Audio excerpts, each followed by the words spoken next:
Welcome to Talking with Kevin Son, where truth meets real. We talk life, love, and purpose.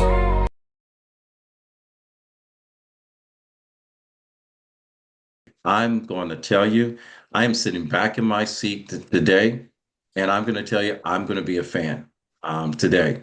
For those of you that are just tuning in, I want to welcome you to Talking Wit WIT Kevin and Son. This episode is brought to you by R&K Productions and the 10 United Podcast Network. Through the power of our story, our mission is to uplift through the power of your voice, to inspire you to share your stories, experience, and perspectives using the framework of teaching, learning, and modeling. Our purpose is simple, folks. It's helping other people every single day.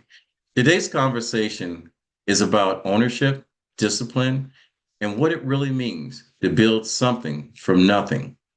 Hi, my name is Kevin McLemore. I am your show host, four-time published author, matter of fact, award-winning author, public speaker, singer, songwriter. Some people call me in my private circle mindset coach. I don't know what that means, but I'm going to own it because they keep saying it. So, as long as they're teasing me about that, could be a good thing, could be a bad thing.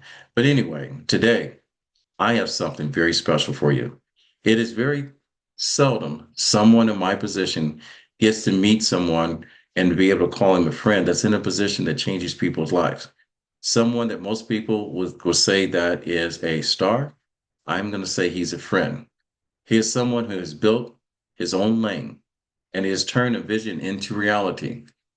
I want to introduce you to Derrick McKinney. He is a music executive, entrepreneur, CEO of LOUD Muzik. The acronym is LOUD, LOUD, live out your dreams. He represents what it means to bet on yourself and to win, building an independent artist label and a sustainable brand. So let's welcome to the show. I'm humbling myself there. I'm blushing. I'm like that little kid that get a chance to go to school with my big brother. Mr. Derrick McKinney, how you doing? Man, I'm honored, man. I'm great. It's a good day today. Got a good workout in and able to be prepared and sit here with you, man. So I'm honored, man. Thank you for having me. I can't wait to be in the same space with you. I've seen you grind in the gym. I break a sweat every now and then. I can't wait to share that space with you. Hey man, come on, man. It's my refuge, it's my disconnect. I gotta start my day off with it, exhaust myself so I can prepare to go into the world. All right, I got 40 years in teaching this. Three Olympic athletes I've coached. One, the first African American bodybuilder, um, Miss Olympia. I got that. So I got a little background in that. I Oh can't man, come wait. on. Yeah, I need to be trying to get in the gym with you. You're more than welcome. Bring your friends. You're more than welcome. My door is always open. I'll send you a little videotape. But to our listeners, when I say that this is someone special, I grew up in a neighborhood that music was surrounding me. Across the street was Lakeside. I mean, down the street was Lakeside. Across the alley was Ohio Players, Roger Trotman, the Heat Wave. They were all of my neighbors. I grew up singing in bands, talent shows, and whatever.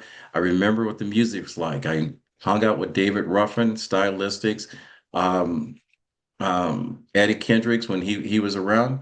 I even trained Gladys Knight, believe it or not. But there's nothing bigger than my brother over here, Derek, and he's Oh, trying to come on, bring back.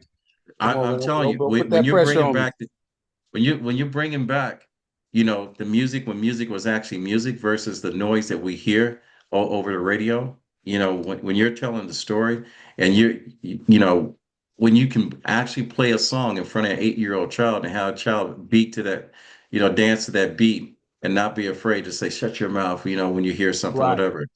Especially with the announcement of Chris Brown and Usher doing his concert right now. There's a lot, and we need to return back to the music.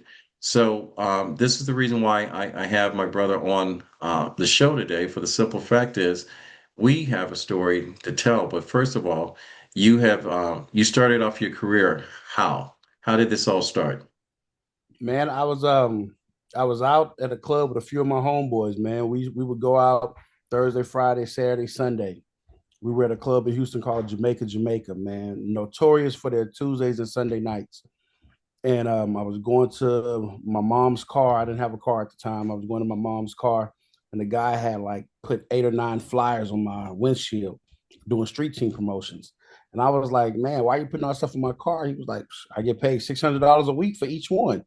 So I did the math. And so I got the flyers.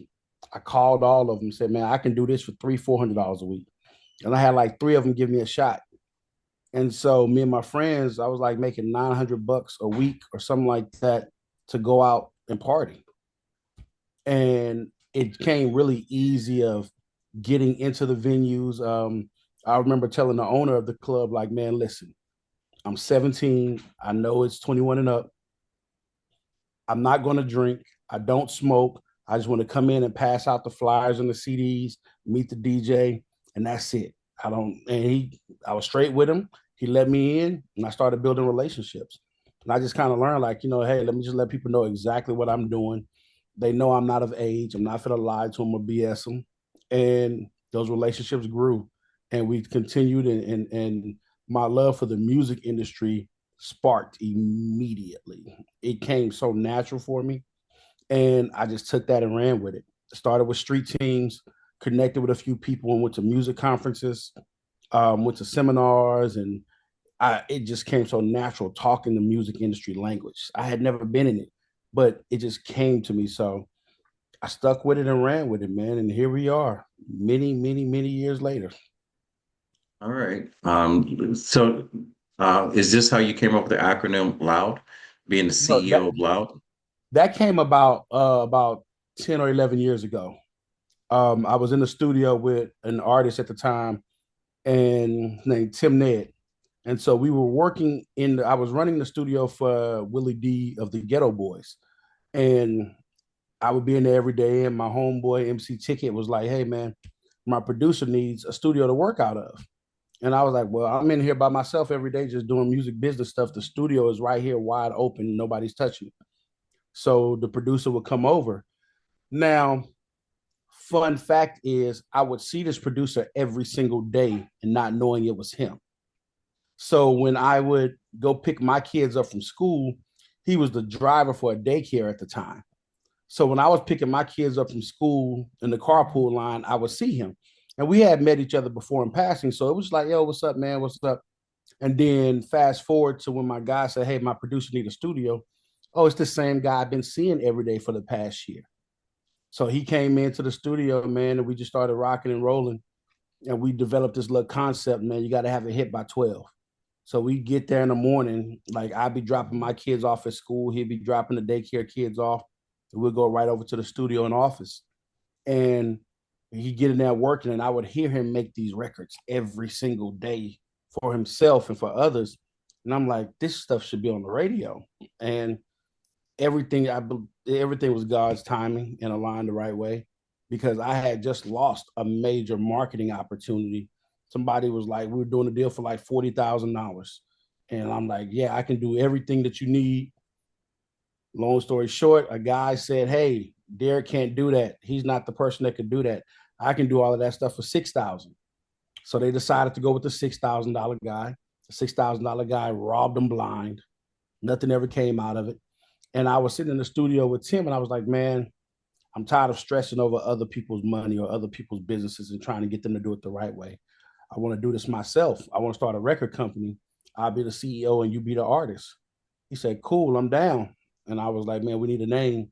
And he said, man, let's call it LOUD. And I was like, okay. He was like, LOUD stands for Live Out Your Dreams. I said, dope. I said, well, let's call it LOUD Muzik. It's spelled music, Muzik. And June 6th, 2012, 6/6/2012 is when we came up with that. And we spent the first 3-4 years just developing the music, developing the brand, traveling, meetings, doing things until we decided to fully launch. And that's how we came up with the name LOUD Muzik, and that's how the company was born. How does loud music enter a space where the room for the music industry is already crowded? How do you make a noise in that type of space?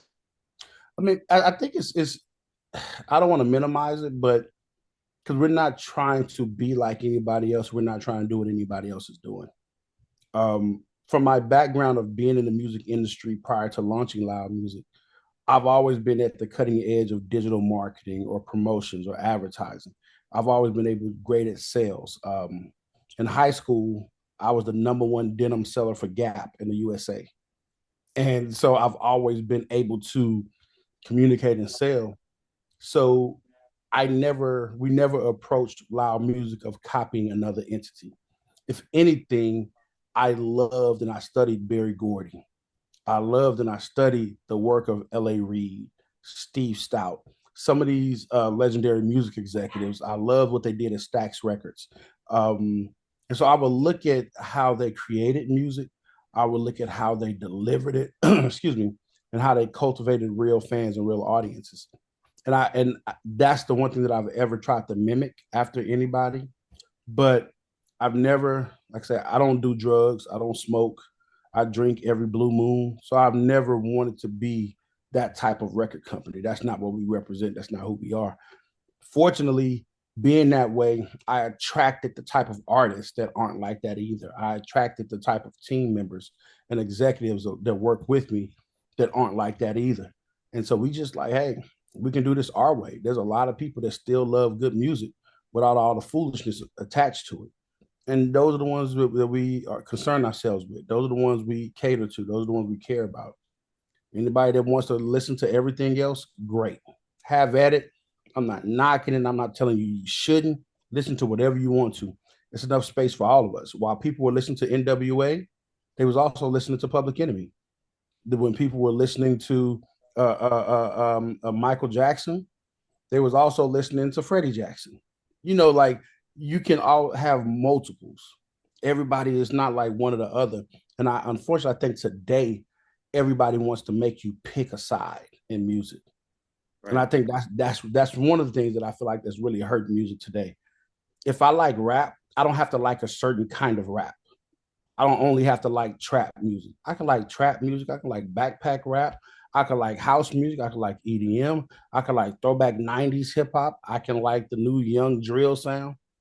I don't have to just look and act and take on the persona of a certain lane. And I think that that's one of the things that we've worked really hard to do is like, don't put us in a box. We're for everybody. We're not judging you for whatever you do like, but don't judge us because we're not like certain areas or certain sounds. So it's not hard when you focus on the music business and actual fans of the music business. It's hard when you're trying to compete with the blogs and the podcasts and the negativity and the drama. That's when it becomes difficult because you're trying to keep up with antics and not the music. All right, you're creating your own space. My grandfather always talked about, he said, you probably seen this of the footprints in the sand. Mm-hmm. All right, my grandfather always said those footprints in the sand are not for you to follow. Those footprints are the stand to accent the footprints that you make in the sand. And so, and that's what you're doing. When I heard you say that there was a void in the music industry that young people are missing, that we need to get back to that music. I know you and I have talked about it. What's that void that we need Love, to get back to? love, compassion, respect, honor. Um, so many of the principles that Black music, urban music, hip hop, and R&B was founded and built on, and the messaging and the communication, we've allowed others from outside of the community come in and dilute it, come in and take full advantage of it. And we got to get back to like, hey, brothers, it's okay to talk about loving your woman.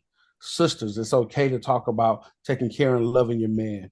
Fellas, you don't have to rap about killing somebody and taking their girl. You can rap about what you're seeing in society and address the concerns of the world today. I think we're really missing a lot of real time music that speak to people.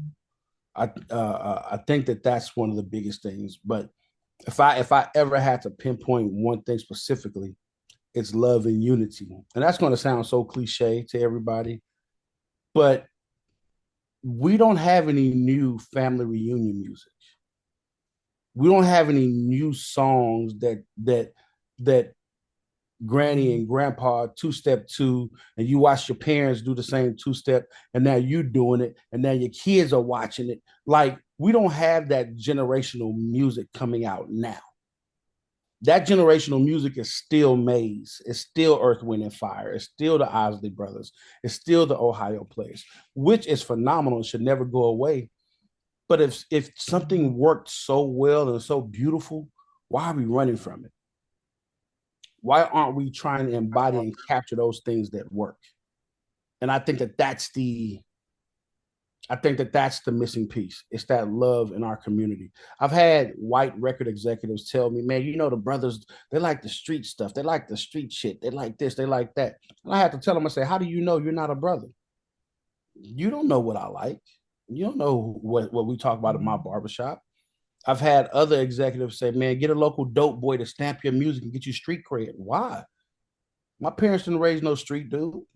Why would I insult my upbringing to get credibility from you, who goes to your gated community and your kids are in private school, but I got to do something to get street cred for you to want to work with me? You don't have street cred. And so it's just, I think one of the biggest threats to the structure of music is Black love, is Black unity. The worst thing that could ever happen in music is for Black people to say, hey, we don't want to fight no more. Nah, we don't have enemies. Nope. I'm proud that you got that money. I'm proud you got that car. I'm proud that you got that house. Man, let's collaborate and let's figure out how to get everybody else one. That's the worst thing that could happen to the Black to the infrastructure for the Black community to come together and support one another and love each other in the music space. They wouldn't have it. They wouldn't have it. So yeah, I think love is what's missing. And I think peace is another thing that we're missing, because music used to bring, back in my day, you're too young to have that phrase back in the day. I remember, Hare Arena in Dayton, Ohio, that every single group that came through Hare Arena ended up at Grandma or Mrs. Jackson's backyard at a barbecue. We weren't going to bars and whatever the case may be. I remember the first time I got a chance to do a note or two with the stylistics. It was at a barbecue, house barbecue. Junior was doing his own thing, and Arian and I were just messing around. I'm going, I could do that, whatever. But yeah, you're right. You paint a picture of a story that no longer is being told because we're being sold. Yeah. We're being sold images of what we should look like, how we should dress. I mean, I just had a conversation with an individual talking about, what you see on a college campus. I was dressed to the nine every single day that I was at Central State. It used to be people showed up in suits and nice pants or whatever. Now they're in their pajamas and everything else. Yeah. It's why. It's because it's cool. And then, it's like, I hear the conversation, with the N word and everything else in the lyrics. I'm going, where's the song? You got this beautiful beat, but you can't have an 8-year-old repeat that at school. No.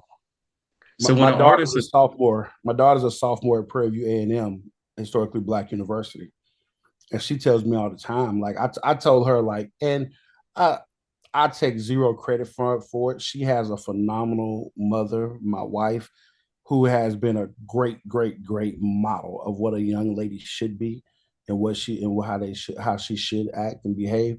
And so it's just kind of new. My daughter knew you wasn't walking around this campus in pajamas, tights, revealing clothing.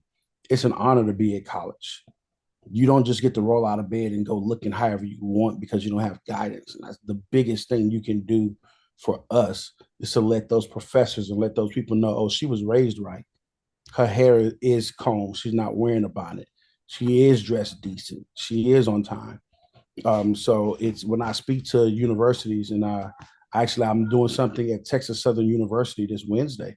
And one of the things I always tell them, like, hey, when I am coming to speak to a class, let the class know dress code is important to me.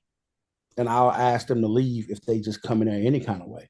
Don't even come smelling like weed. Even if you do that, and they a lot of times they be like, oh man, he tripping, he tripping. But once they're actually in there and they're in the environment, they understand like, oh, so wait a minute. It's actually kind of cool to see all of us looking good. Yeah, Yeah. you pay more attention, you feel better, you're more prepared. And so I agree with you 100%, man. College campuses, and because when me and my wife are moving my daughter in, like I'm a dad. Like I am a dad. Whether if it's my son or if it's my daughter. My son is 25. Like, hey, I'm parenting to the end till I can't do it no more. And it breaks my heart when I see how some of these young ladies and young men are walking around dressing like, I know your parents, I pray your parents aren't allowing you to do this. Let's just say you're rebelling. Let's just say you're trying to figure some things out. But even when my daughter was in high school, her friends, they would come over here and go like, I don't play that. I didn't allow bad grades in my house. That goes for my kids and their friends. If y'all want to come hang out, man, I'll buy food, I'll barbecue, I'll take y'all wherever y'all want to go. Y'all can have game night. A few of the guys that were on the football team that I had been following them throughout middle school and high school, my daughter's friend group, yeah, we can have sleepovers, just be respectful, whatever. So I'm parenting the neighborhood. I believe in that. My wife believes in that. So when I go to these college campuses and I see some of these young ladies walking around half naked, I see the dudes with their pants hanging off their butt high. I'm like, you didn't work, your parents didn't work this hard, and you didn't work this hard to get to higher learning to regress. So that's that. I'm very big on that.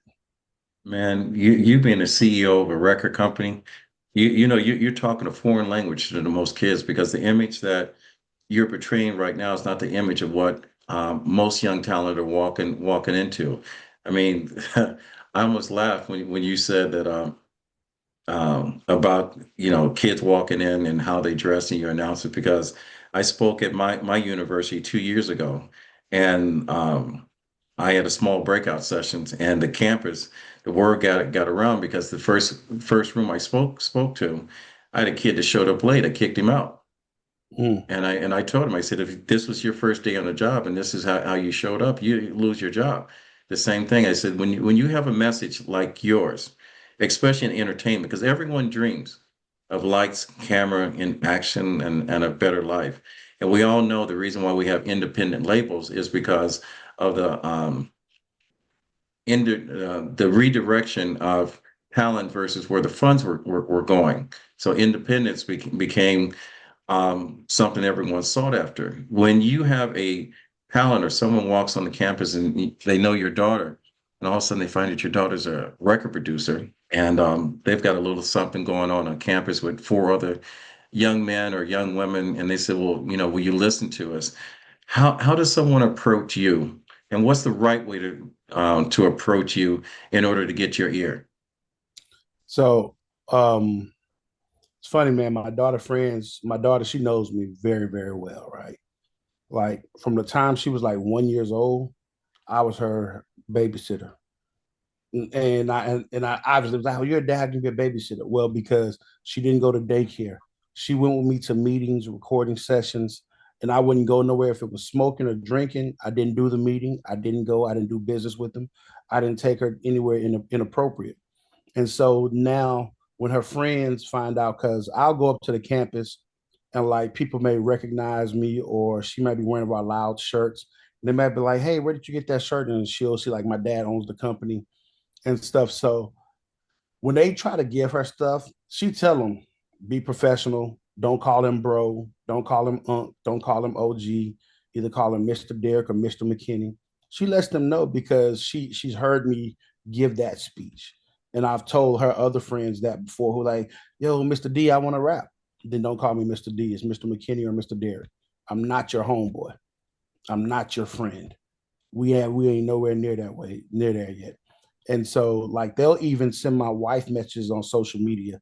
Hey, Miss McKinney, I want to see about getting my music over to your husband. Can you tell him to check his email and look for this? Like, nah, that's the wrong approach. going through my wife and my daughter, the exact wrong approach to do it. But if you are going to approach me, like I'm not a jerk. I'm not an idiot. It's like just introduce yourself. I tell people all the time, I don't come to your job drunk or high. Don't come to mine. This is my job. This is my work. This is what I do. Be respectful. I had to learn from a really good friend of mine. He was like, Derrick, you're too accessible. You're too accommodating. He said people feel too comfortable approaching you. And I had to change that a couple of years ago.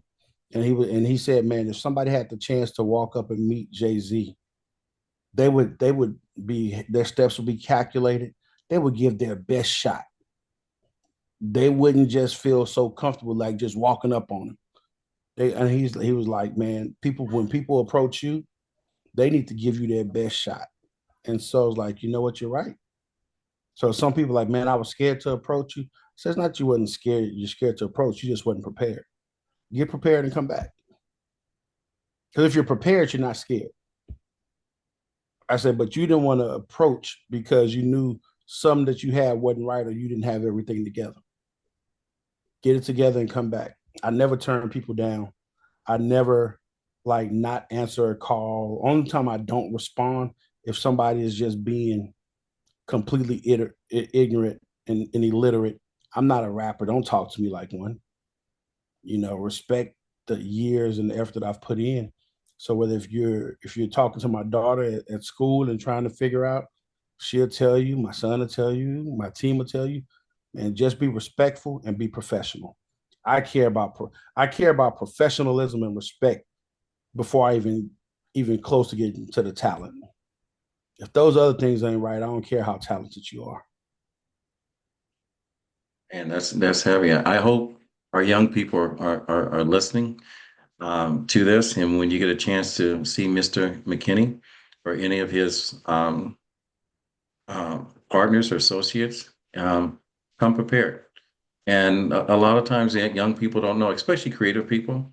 You don't know. Always ask. Go ask that old person sitting on the stop, whatever. How should I dress? How should I approach him? Should I have a demo tape? I don't know how they do it these days. It used to be they would hound the radio stations back in Dayton, the WDAO. Can you play my song or whatever case would be?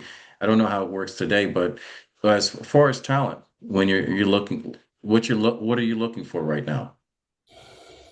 Man, talent is the last thing on the list for me. I've been burnt looking for talent. It's very rare that you find hardworking talent. Most of the talent people feel like their talent is enough, and it's just not it. Talent isn't enough, man. Talent is a bonus. Talent is a plus, but the work ethic is everything now. Is your life on the line? Like, are you risking your life and losing sleep to get to where you want to be? Because I am.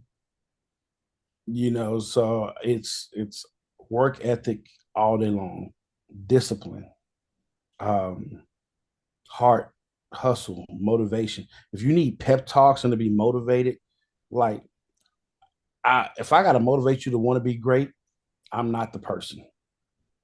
Like I can live with mistakes at 100 miles an hour because that's not a mistake. That's just like, yo, something it didn't work out. Cool, we'll redirect. But the effort was there. I love hard effort. That because in today's world, we can create any track, we can bring in writers, we can create any type of content.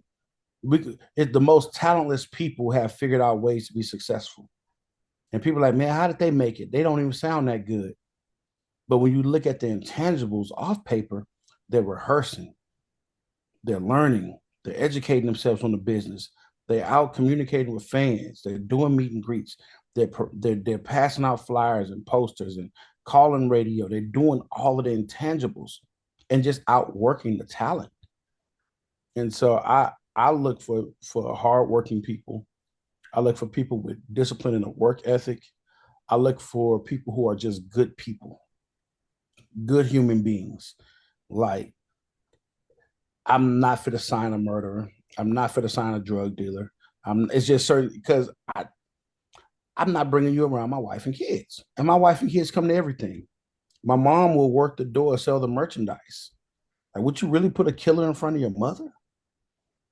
It's just certain common sense things that the way I approach it. Like, I look for people who are great humans.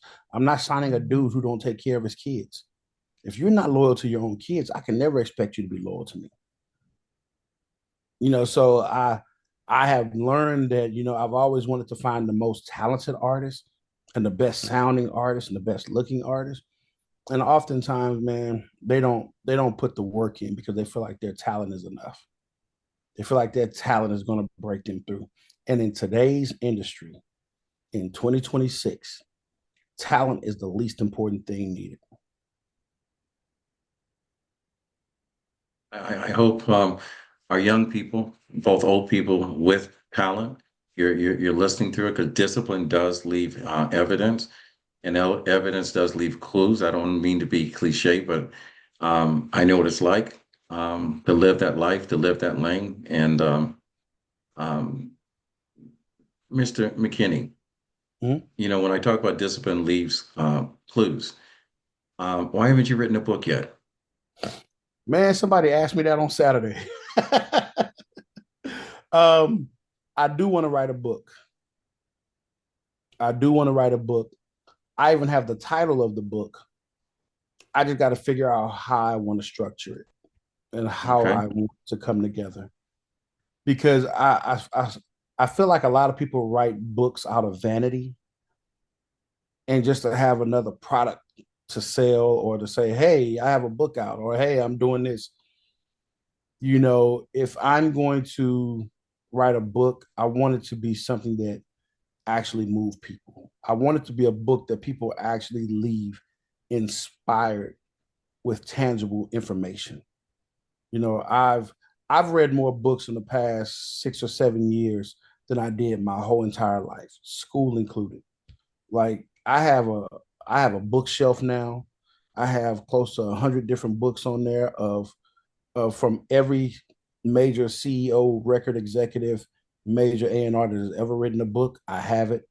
Um, Books on just different motivational speakers, different self-help and empowerment and mental health books, just to figure out ways to be better. And a lot of them are good books, but I didn't leave inspired. Tim Grover, he was the basketball trainer for Michael Jordan and Kobe Bryant and so many others, Dwayne I've Wade. read that. Yeah, so he has the Winning and Relentless. Like, those books set me on fire. When I read those books, I even went and downloaded them on Audible and listened to them when I work out. Like, those books gave me the insight to some of the greatest athletes on earth and their mindset and how they attack the game and how they attack the industry. And I felt like, man, if I'm going to do a book, I want a book to where if somebody pick it up, I don't want them just to know about, oh, Derrick did this and Derrick did that. No, I want a book that challenges someone to, like, you know what? I can be better than this. I can do more. I can take this and implement this into my day-to-day life. I want people to move, have the energy and the spirit to move from my book. And the name of the book, it will be called "I'm Pretty Smart. I Just Look Like This." For some reason, I said that's what I'm gonna name the book. I don't know how I'm going to pull it together. Um, my idea is I want it to be a music industry book, but I wanted to be, the book will come with a pen or erasable pen or a pencil, because as they go through the book and they get the lessons and they get the stories, they'll be building out their own business plan, marketing plan, public relations strategy. And by the time you get to the end of the book, you'll have the insight and the information you need to move forward in the music industry.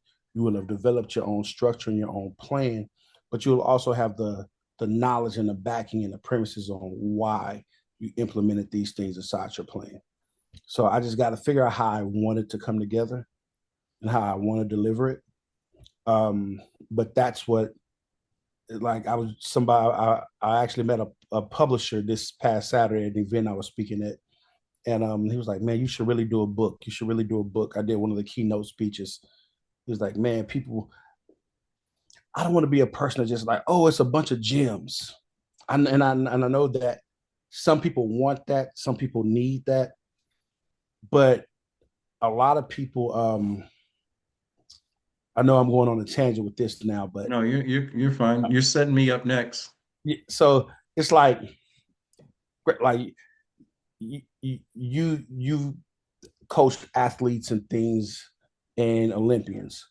And I tell people, a lot of people today in the music space, and especially with the podcasts and the blogs and media, there are people like, could you imagine being in a locker room with a coach and he give you a phenomenal speech and you're ready to run through a brick wall for him. And like the speech fired you up and the whole team is excited and they're running out the tunnel, running on the field, but there's no playbook. There's no guide. There's no game plan. There's no structure on how we win. I'm excited as hell. I'm ready to go. Blood is pumping, adrenaline is high, but I don't have no strategy or no plan. I think that that's what 90% of the self-help gurus and music business industry and podcast people are doing today. They're just hyping people up without any real execution strategy. And so I don't want to be one of those people. All right. I want to make sure that if I can get you motivated and hyped up to run through a brick wall, you actually have a playbook to run with. You actually have a strategy to move forward with. And that's how, when I do figure out how I'm going to do the book, that's what I want to do. That's how I want to do it. Do I have your permission to give a young CEO some advice? Man, of course. All right, and the reason why I'm going to say this to you because I went with a traditional publishing house with my first book, and my second book, it was my story, and because of it being a formulated business, you know, they compared it to this guy, that guy, and everybody else. And I rewrote a book that took me 5 years to write 25 times. And to the point, at their suggestion, the book was no longer my story. It was a story that became a formula-based book based on every other motivational book out there. And my book was not a motivational book. My book was just what you said. It was a playbook on how I survived coming from the hood, having the life that I had, and the things that I learned. It's called Indispensable Games of everything I learned about life. I learned playing high school football. It was the lessons I learned.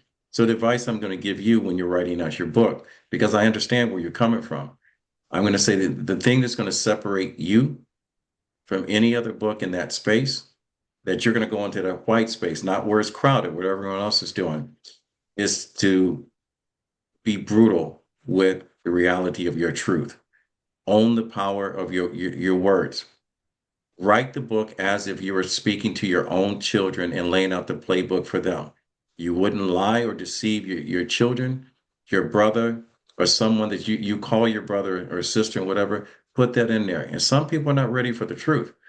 But when they see it on a page and know that you have gone through it, they don't understand what discipline is and hard work until they see someone working hard and they've been alongside them. If I were to ask you, the question, what would it look like if I shadowed you for one day? What would I see if I shadowed you for one day from the time you got out of bed to the point that you rested your head in bed? What am I going to see? So if I take you through that day, you'll see waking up, talking to my wife, getting ready for the gym, playing with the dog, going to the gym, getting my workout in. I'm gonna start with my 2-3 miles, and then I'm gonna do my workout. Then I'm gonna come home. I'm gonna take a shower. I'm gonna try to eat something or drink a smoothie, and then I'm locked in from there. Phone, email, social media, Zooms, meetings, If I have meetings that are at different locations, I'm moving around the city to all the different meetings I may have that day. Meeting with the artists, constantly on the phone, text message after text message after text message. I have 4 artists on the label, 2 that I manage, so I'm in communication with all 6 of them and their representatives throughout the day. Then as we have events coming up, making sure, hey, the flyers are right, the sound is right for the venue, the rehearsals are scheduled. Then anything with my wife, my daughter, my son. I'm my mother's only child, so I talk to my mom every single day, making sure she's good if she's need anything. Um, I try to somewhere around between 4 p.m. and 6 p.m. I kind of shut down for a little while. Then I call. Then after that, I start my second shift, and that's when I'm on the laptop, and that's all more emails, studying. I'm learning some new AI systems that I want to implement with our label to change up our workflow a little bit. So I'll be going through those different academies online, studying those things, setting up all of tomorrow's email blasts and text blasts, programming all of our social media posts for tomorrow and any other marketing clients I have. And then probably around 1 a.m., 2 a.m., I'm shutting it down. All right. And the reason why I asked that, ladies and gentlemen, because we only see what is being shown. We don't see the process of what people go through. We don't see No, waking no, before the no. sun goes up. Yeah. Nah, it's I tell people like the thing they only see the highlights. I was talking to our artist Cody Blake this past Wednesday, and I told him, I said, man, y'all only get by the time we get to the artist, y'all only getting the yeses. I said, because if y'all heard the 10,000 no's that I hear every day, y'all would be discouraged. You're not built for the 10,000 no's. I shield you for that. I take every punch in the face, punch in the stomach, kick in the back, gunshot, knife wound. I take all of those things before it even get to my team.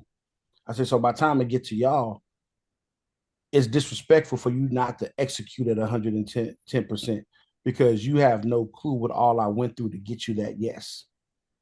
You don't know how many opportunities or no's or arguments or negotiations I had to go through just to get the yes. So the thing that most people see on social media or they see the show and they see things come together, you're right. They have no clue of the mountains that need to be moved, the dealing with fake people in the music industry, which is far too common and acceptable. It's just been like that since forever. Mm-hmm. Just all the things that we deal with every single day. So because you see a post on Instagram, yo, shout out to such and such, and thank you for this opportunity, you don't see the other 1,000 opportunities that said no. Social media and marketing and the perception would look totally different if people saw all the no's. They would assume, oh, it's not hot. They don't know what they're doing. People must not like it. But they don't understand that like that's literally just a part of the process. Right. Like you're gonna get it. And some things, some no's, more often than not, a lot of those no's are not right now. But you still Right. gotta shoot the shot. And you Yeah. just gotta stay consistent. You gotta nurture those relationships. You gotta stay engaged with them. Even if they don't do what you need them to do right in that moment, you still gotta stay engaged because 5, 6 months from now, that opportunity may come back around, that window may open. They're like, you know what? Boom, I got somebody for this. We've been looking to connect, and here it is. So now that's literally happening for us right in this moment, right now. That what was a no 2 years ago now is a yes and a need from the other party. Now they're like, hey, this idea you gave us 2 years ago, now we need it. It's a different conversation now that you need it. All right. And All right. That's all right. I don't know if you actually read from the bottom of my email to you. It says you're only as strong as your last no. yeah, I did read that. Yep. Feel free to put that on outside your door before someone enters your office. Yeah, definitely, man. Definitely. We need to have that at the studio. We need to have that everywhere. Yes, you do. Hey, we can work on that. Quick question. And I'll totally leave it up to you. I normally do this at least 2 or 3 times.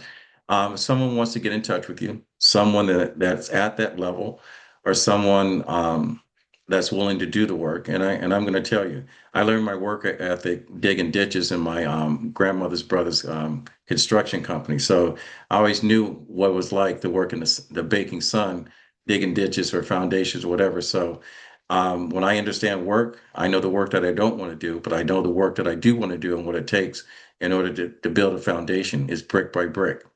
So, don't be disappointed when you see me at the gym.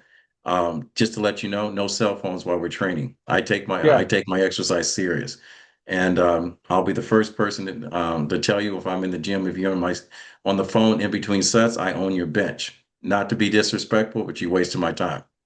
Yeah. So how do I'm how with do it. how do how do people, if you are open to it, if someone wanted to reach out to you, someone wanted to follow you, how do we get in touch with you and how do we add their story to your story? Man, it's easy, man. On Instagram at Derrick MC, DerrickMC, or Loud Music at Official Loud on Instagram. Email is really easy, info at loudmuzik.com, LOUDMUZIK.com. Our website, loudmuzik.com. Any of those spots, man, if I don't answer it myself personally, somebody on my team answer, but everything gets routed to me or through me in some shape, form, or fashion. So I always see it. I may not be the person that respond, but I always get access and see everything that comes through. Right. When can I call you Derek? Yeah, we're Yeah, friends. of Forget course. that. Yeah. Derek, when's the best time to start something? Uh, Now this is tricky for me. The second it hits my head. Okay. All right. And the reason why I'm calling you that, I'm being a big brother. All right. I this is something I'm going to ask for you to do. All right. Mm. There's 365 days in a year, 186 hours. 84, 600 seconds. I think I got that right. It's the other way around in a day. I want you to set aside 30 minutes out of your day consistently to start outlining and writing your book. I don't care what it is. It doesn't have to be finished. It doesn't have to have any purpose, whatever. Just write down what you want the book to be. I'm going to send you copies of my book to give you some ideas, but it's your story because you're saying the same thing I've been saying for years. But you have a story to be told. You have a structure that someone can follow. You have the playbook. Um, People that put in the hard work and direct their energy right, God normally rewards you. All right. So I'm a strong person of faith. I don't think that I've gotten where I've been by accident. I've made my mistakes. And God has blessed me to give me another day. He's given you a great life. You're a great role model. You're an inspiration to someone that inspires people. That's me. All right. So I want you, when we leave the show today, it starts today. I want you to take 30 minutes out of your day. I don't care if you're eating or whatever, put your phone down and write down the stories you want to be told. And the reason why, because God doesn't guarantee any of us the next 60 seconds. Mm. So some of the most famous people, some of the best books, playwrights, movies, and whatever are all sitting in a graveyard because Wow. we're waiting for when. You're not, man. You're right. I can commit to that. I can commit All to right. that. I need that. I need that type of pressure. I need that. I need that. So like, yeah, nah. I'll definitely commit 30 minutes a day. Um, Okay. to And working on that. to our listeners, I'm going to do this. All right. So he told you how to get in touch with him. What I want you to do every single day, you see a post on there.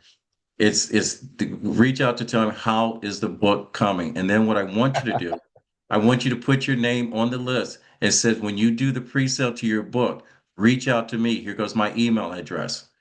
Because I'm going to tell you, I believe in the power of 10.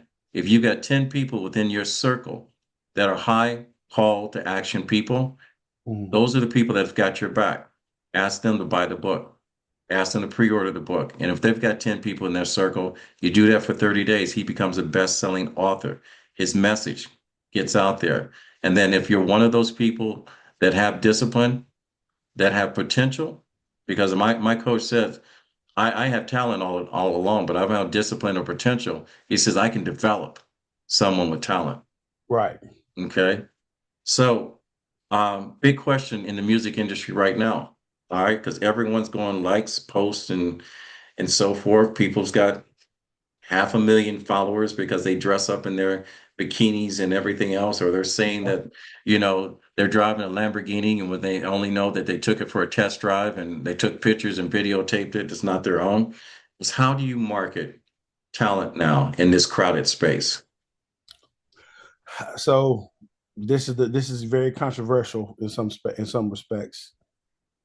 I target white, Latin, Asian, Indian, LGBTQ community when I do my marketing. They don't have any prerequisites on if they like something or not. The bells and whistles and twerking and the cars and the jewelry, that's only the Black community who needs to see that before they can tell you if they like a song or not. Who needs to see all of those trinkets and gadgets and smoke and mirrors to be tricked into liking a false narrative. I've just found that, man, like it's in urban music, most of the fans in the audience are dressing up to come compete with who's on stage instead of being a fan of it. So once we changed our ad set, we changed the venues we do our event set, we made some adjustments, and I just noticed all of our numbers move differently. Our artists don't have to be in every nightclub to keep up with a rat race of a demographic that don't buy music. I think it's like 13 to 24-year-old white girls buy 80% of urban music. Like there's not a club where you're going to find that demographic. But if you run your ads, if you're targeting high school events, college events, you'll hit the demographic that actually moves the needle for you. So we're able to deliver our music to a demographic that just wants to hear good music.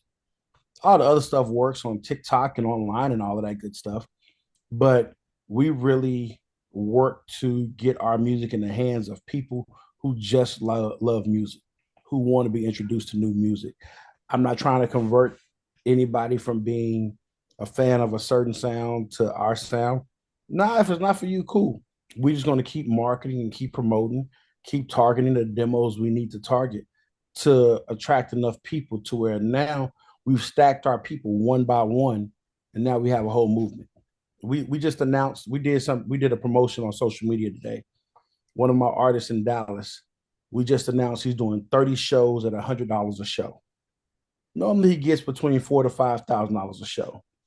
He has a new album coming out. We're doing a whole rebrand with a name change and everything. And people are like, why? Like at first it was like, man, this is crazy. Why are you doing this?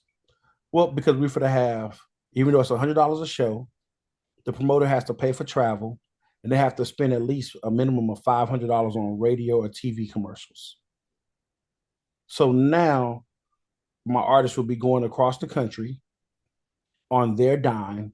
There'll be radio ads or TV ads, social media marketing, branding, promotion, advertisement. We'll have opening acts and we'll sell merchandise, and we'll get a whole lot of marketing out of that campaign. But we're targeting the people who want to hear our music. We like to get in there to say outlandish things for the hopes of going viral.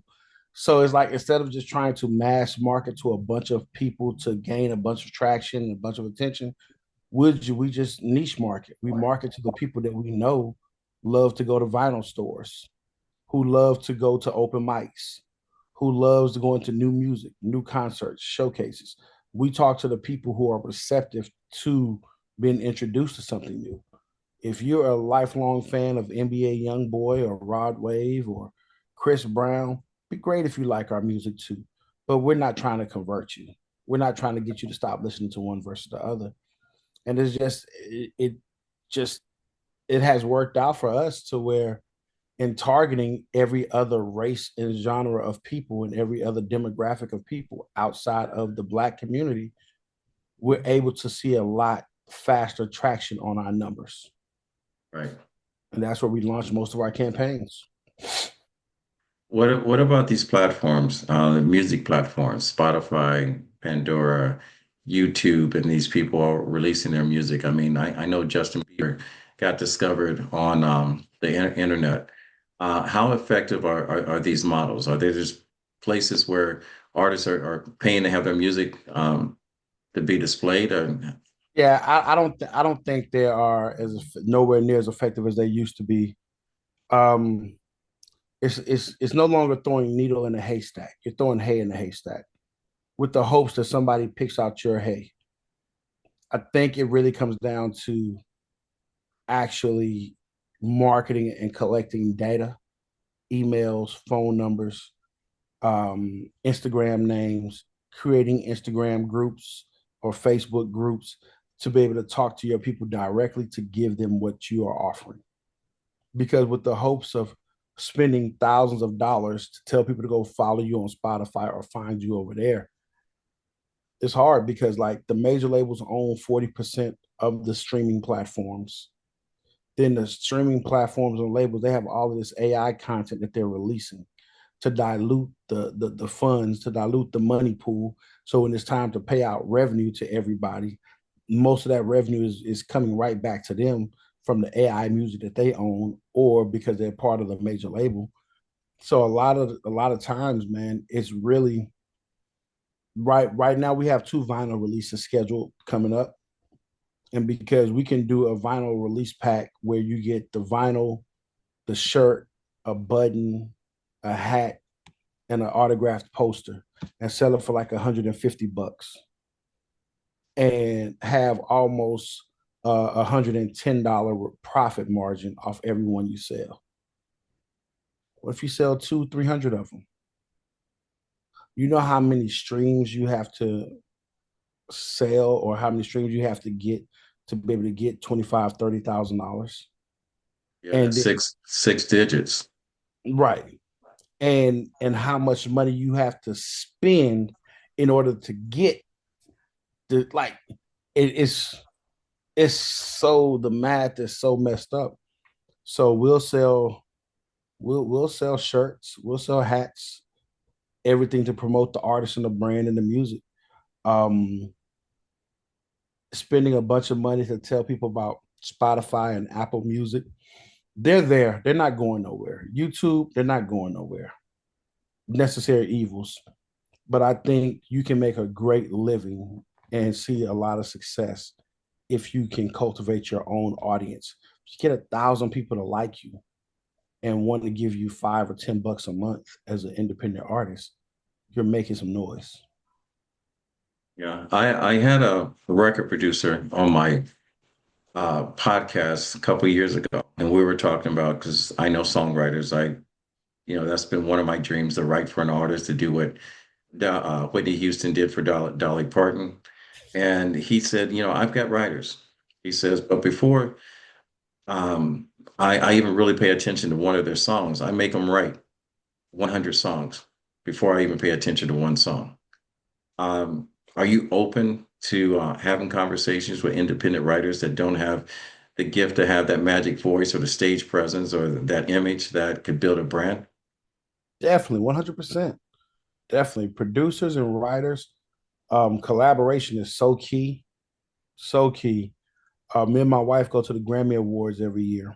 And the first year I went, the thing that I'll never forget that stood out to me more than anything at the awards show, there's this big jumbotron screen on the side of the stage, and every nominee that's announced for whatever song, it'll list that artist, it'll list the songwriters, the producers, and the engineers.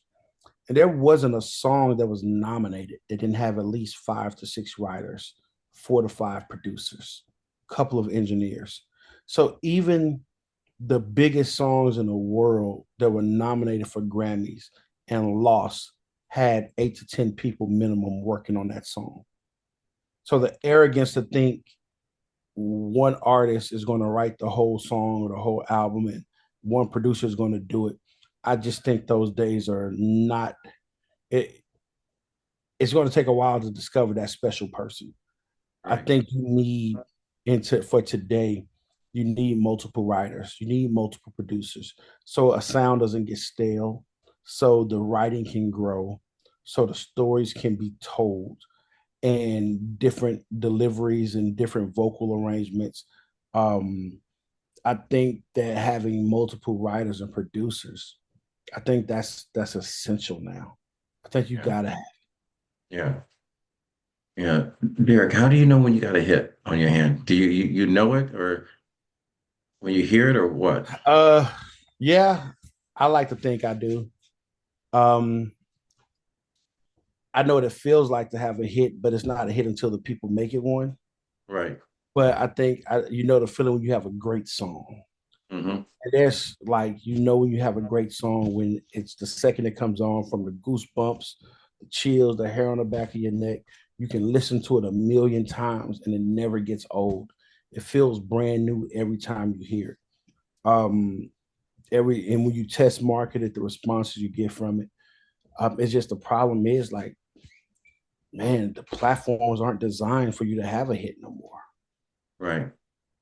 Like sometimes people will be, I hear so many stories about, hey, this is the most added song at urban radio, and people still don't know it. Right. Like we're at a time to where there was a time when if you had the most added song at urban radio, it had a number one record on radio, you was the biggest artist on the planet. Right. You can have the number one record at the radio station and still not be top 10 artists in the planet on the planet. So the times have changed to where you can no longer just have a hit record. You got to have a mega hit. Right. You can no longer just be a star. You got to become a super duper star Right. because people have so many choices. Like some people, if you don't have a great Apple Music campaign and you're doing phenomenal on Spotify and Tidal, you're still missing a couple 100 million people on Apple Music. Right. So and it's very hard. That I think that, and the mindset of the consumer has changed. The consumers now, I don't know a consumer that's not a critic.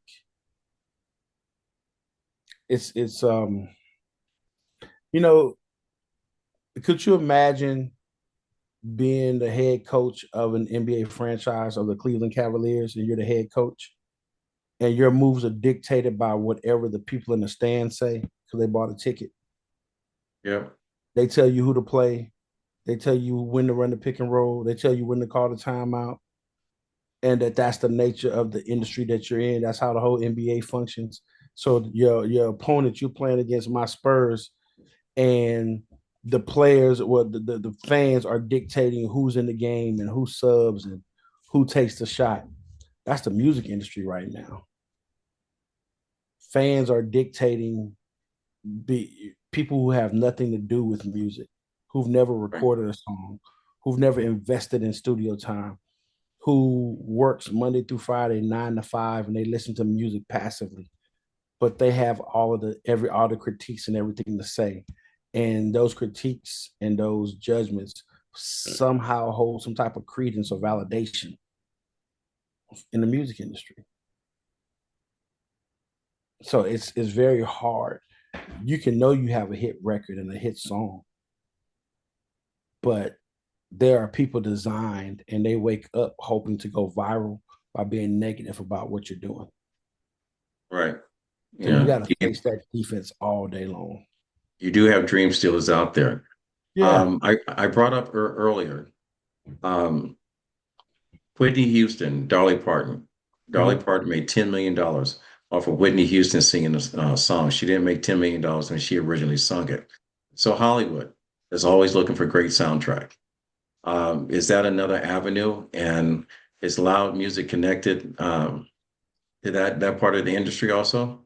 My dream is to do a soundtrack to a movie. I've been posting that on social media for the past 5 6 years.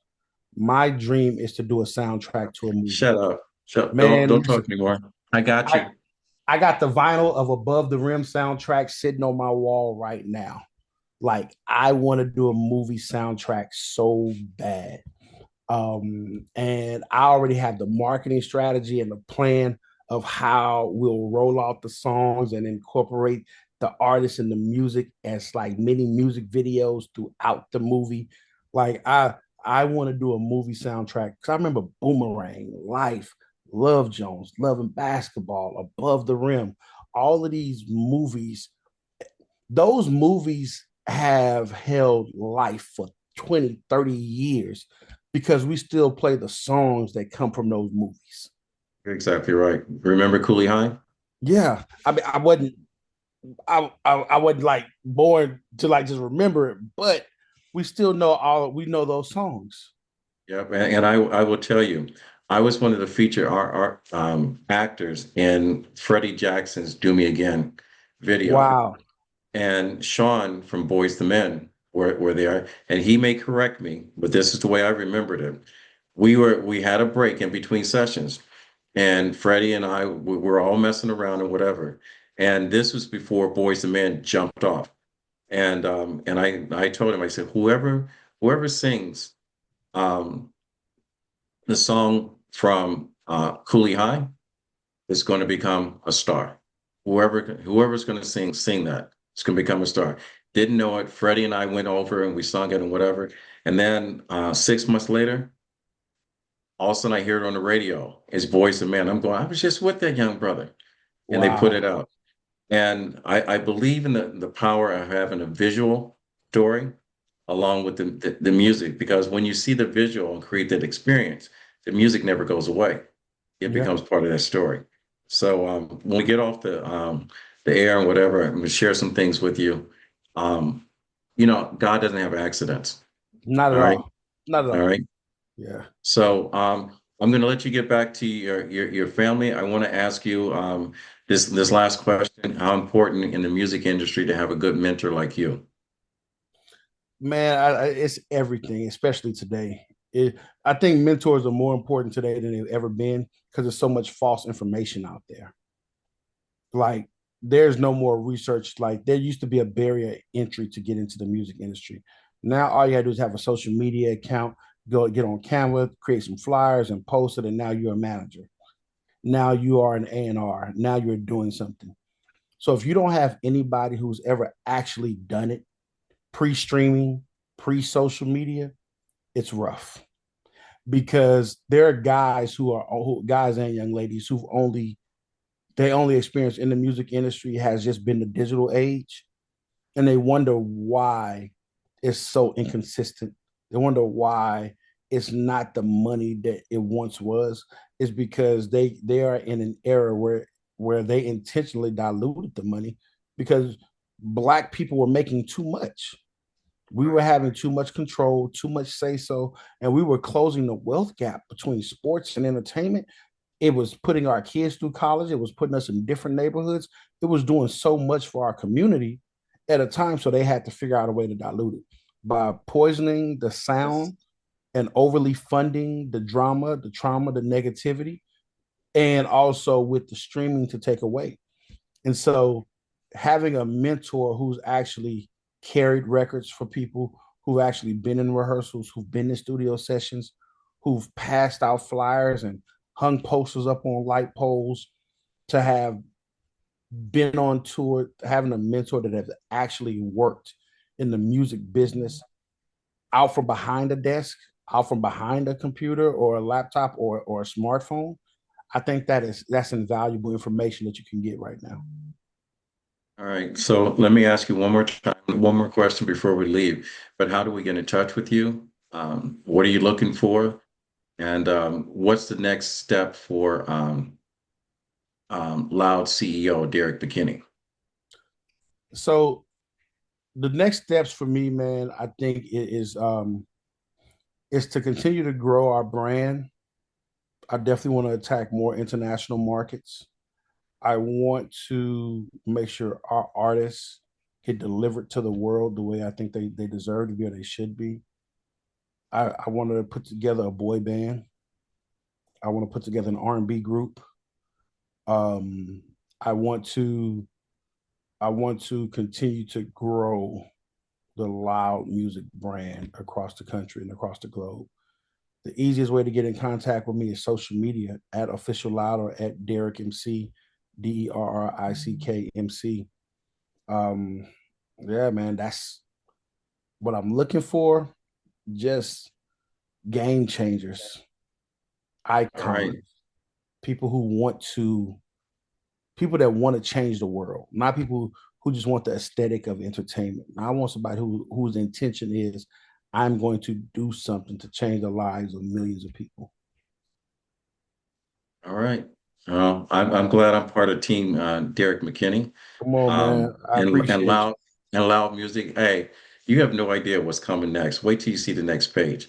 So, Derek, I'm going to call you Mr. McKinney because that's why I want the people when you address him, because he's earned that title, that respect. Go out and buy. If you can't buy a shirt and a tie, you don't have to wear it. Buy your nice polo, crease your jeans, and wear a nice pair of bright white shoes if you don't have dress shoes. But step in the door, reach out, shake his hand. Don't go yo like my brother, what's this, and whatever the case may be. If you have trouble with your vocabulary, read a book. All right, Yeah. before you see him. So I'm going to ask you one habit everyone should have every day to start their day. What would that one habit be? Pray. I like that. I like that. So with that said, again, I told you I had something special for you, and I apologize for the glitch. I'll fix that in editing. But let me leave this with our listeners. There's a difference between wanting something and building something. And my guess is that example of what it takes, one brick at a time. You got to lay the foundation before you can start framing in your dream. You've got to put up walls before you start to furnish the place.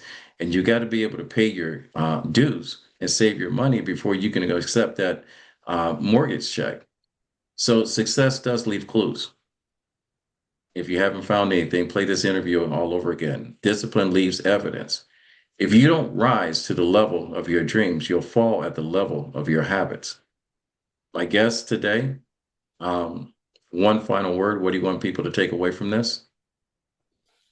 Just put the work in. That's it. Just put the work in. I feel like the easiest way to success is just to outwork others. There's no magic wand and there's no trick. There's no cheat code. It's just the hard work. The hard work will show. Yeah. And my grandfather, in closing, my grandfather always said, when you get to a place in life, like my guest here, he's granted us his time, his energy, his mindset, that you can help someone else out. It is your duty to do so. He said, reach one, teach one. And with that said, we'll fade to black and we're out. Thank you, Mr. McKinney. And Thank Loud you for Muzik. having me. All right. I can't wait to wear one of your shirts. And then, by the way, ladies and gentlemen, this is actively black that I'm wearing. Support your people. That's my All guy, right. Lenny Smith. All right. Well, you tell him. I got him. Yeah. I'll All tell you right. a short story after this. Yeah. All right. Well, we are officially off the air. Yeah.